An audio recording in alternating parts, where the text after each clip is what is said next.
ensimmäiset kysymykset ovat kuntataloudesta ja verotuksesta. Ja sitten ihan tämmöinen niinku helppo kysymys tähän alkuun, että kunnallisveron nosto on parempi vaihtoehto kuin palvelujen karsiminen. Ja ehdokkaat laput ylös. Kunnallisveron nosto on parempi vaihtoehto kuin palvelujen karsiminen. No niin, all right. Mitäs vastaa yleisö? Ylemmäs. Ahaa, täällä on enemmän hajontaa.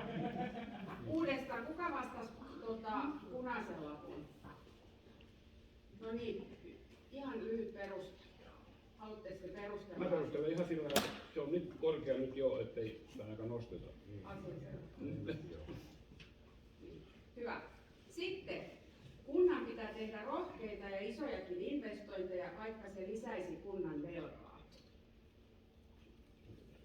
Ehdokkaat?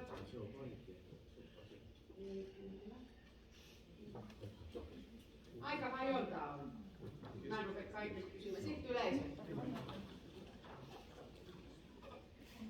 Yleisö on aika anteeksi, te olette aika hauskoja, koska sitten kun teillä hajoaa vähemmän, niin heillä hajoaa enemmän sellaisikin. Eli teidän kannattaa sitten testata tämän jälkeen, että miten se oikein ehdokas on vastannut. Sitten tämmöinen täsmäkysymys. Vehmaan tulee myydä omistamia metsä- ja peltoalueita saadakseen kertaluontoisia lisätuloja. Ehdokkaat?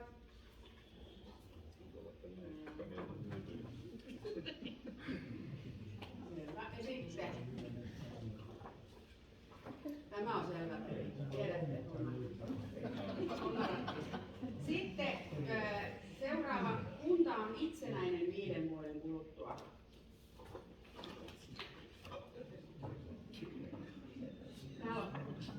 Mitä sanoo yleisö? Joo, tämä menee hyvin. Tämähän menee loistavasti. Selvä. Sitten puhutaan vähän palveluista. Palveluja voidaan ulkoistaa, jos ne ovat kustannustehokkaampia.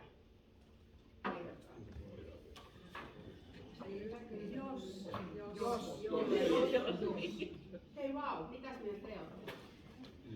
Hei, nyt aplodit kaikki!